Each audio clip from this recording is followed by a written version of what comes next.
ಗೊತ್ತಿಲ್ಲ. ನಾನು YouTube channel start ಮಾಡಬೇಕು ಅಂತ ಮಾಡಿದ್ದೀನಿ.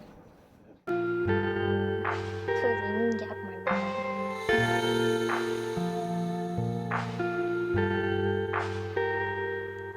Hi, welcome to my YouTube channel. ಇದು ನನ್ನ ಹೊಸ ಯೂಟ್ಯೂಬ್ ಚಾನಲ್. ನಾನು ಯೂಟ್ಯೂಬ್ ಚಾನಲ್ನ ಇವಾಗ ಸ್ಟಾರ್ಟ್ ಮಾಡಿದ್ದೀನಿ. ಇದು ನನ್ನ ಫಸ್ಟ್ ವಿಡಿಯೋ ಯೂಟ್ಯೂಬ್ ಚಾನಲ್ದಲ್ಲಿ. ನನಗೆ ಯೂಟ್ಯೂಬ್ ಚಾನಲ್ ಮಾಡಬೇಕು ಅಂತ ತುಂಬ ಆಸೆ ಇತ್ತು, ಬಟ್ ತುಂಬ ದಿನದಿಂದ ನಾನು ಮಾಡಬೇಕು ಅಂದ್ಕೊಂಡು ಮಾಡಿರಲಿಲ್ಲ. ಎಲ್ಲ ತೊಗೊಂಡಿದ್ದೆ, ಬಟ್ ಯಾವುದು ಇನ್ನೂ ಸ್ಟಾರ್ಟ್ ಮಾಡಿರಲಿಲ್ಲ. ಸ್ವಲ್ಪ ಬ್ಯುಸಿ ಇದ್ದೆ. ಆಮೇಲೆ ನನಗೆ ಸ್ವಲ್ಪ ಕಾನ್ಫಿಡೆನ್ಸ್ ಕೂಡ ಕಮ್ಮಿ ಇತ್ತು. ನಾನು ನನ್ನ ಚಾನಲಲ್ಲಿ ಡೈಲಿ ವ್ಲಾಗ್ಸ್ನ ಮಾಡ್ತೀನಿ. ನಾನು ಮಾರ್ನಿಂಗ್ ಟು ಈವ್ನಿಂಗ್ ಏನೆಲ್ಲ ಮಾಡ್ತೀನಿ ಅಂತ ನಿಮಗೆ ತೋರಿಸ್ಕೊಡ್ತೀನಿ. ಪ್ಲೀಸ್ ನನ್ನ ಚಾನಲ್ನ ಯಾರೆಲ್ಲ ಸಬ್ಸ್ಕ್ರೈಬ್ ನೋಡ್ತಾ ಇದ್ದೀರಾ ಬೇಗ ಸಬ್ಸ್ಕ್ರೈಬ್ ಮಾಡ್ಕೊಳ್ಳಿ, ಫಾಲೋ ಮಾಡಿ, ಲೈಕ್ ಮಾಡಿ, ಶೇರ್ ಮಾಡಿ. And see you in the next video.